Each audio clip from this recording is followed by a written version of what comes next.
Dans cette capsule, on va voir les termes particuliers qui sont utilisés pour comparer deux vecteurs. Donc, premier terme qu'on va voir, c'est quand deux vecteurs sont perpendiculaires. Donc, perpendiculaires, on peut aussi dire qu'ils sont orthogonaux. Orthogonaux. Et ça veut dire quoi? En fait, ça veut dire qu'ils sont à 90 degrés. Donc, par exemple, j'ai un vecteur de même, puis j'ai un vecteur comme ça. Ben, on imagine qu'ils sont comme vis-à-vis à 90. Ils peuvent être aussi vis-à-vis, mais sur le côté. Donc, ces deux-là, ils sont orthogonaux. Il y a un angle de 90 entre les deux.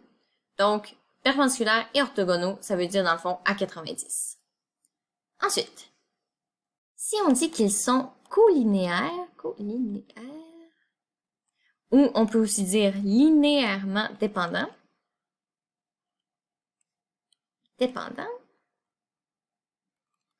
eh bien, ça veut dire que dans le fond, ils sont comme parallèles. Fait qu'il peut y en avoir un de même, mais ils sont pas obligés d'être la même longueur, ni dans le même sens.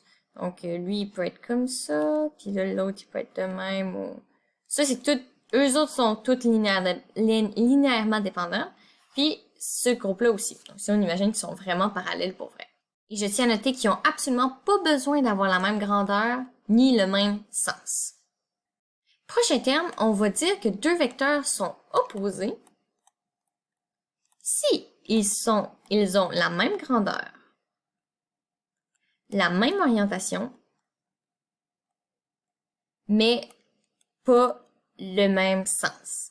Donc, je m'explique. Si j'ai un vecteur comme ça ici, son vecteur opposé, en fait, il va être juste lui. Dans le fond, la flèche va juste être l'autre bord.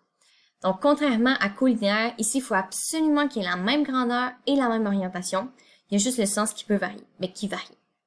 Donc, par exemple, d'ailleurs, si je dis ça, c'est le vecteur AB, eh bien, son vecteur opposé, en fait, ça va être quoi? Ça va être BA. Ici, mettons, il s'appelait V, ben lui, on l'aurait appelé moins V. Et finalement, si on dit que deux vecteurs sont équipolants,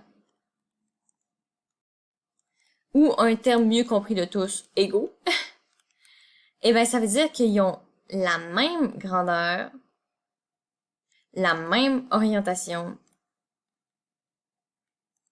et le même sens. Donc, dans le fond, ils sont pareils. Ils peuvent juste être placés à différentes places sur la feuille ou sur l'écran, mais ils vont être pareils. Donc, mettons qu'ils sont exactement pareils. Ils ont la même longueur, même orientation, même sens, mais on dit qu'ils sont équivalents. Donc, voilà, c'est ce qui fait le tour des termes qu'on peut décrire pour comparer des vecteurs.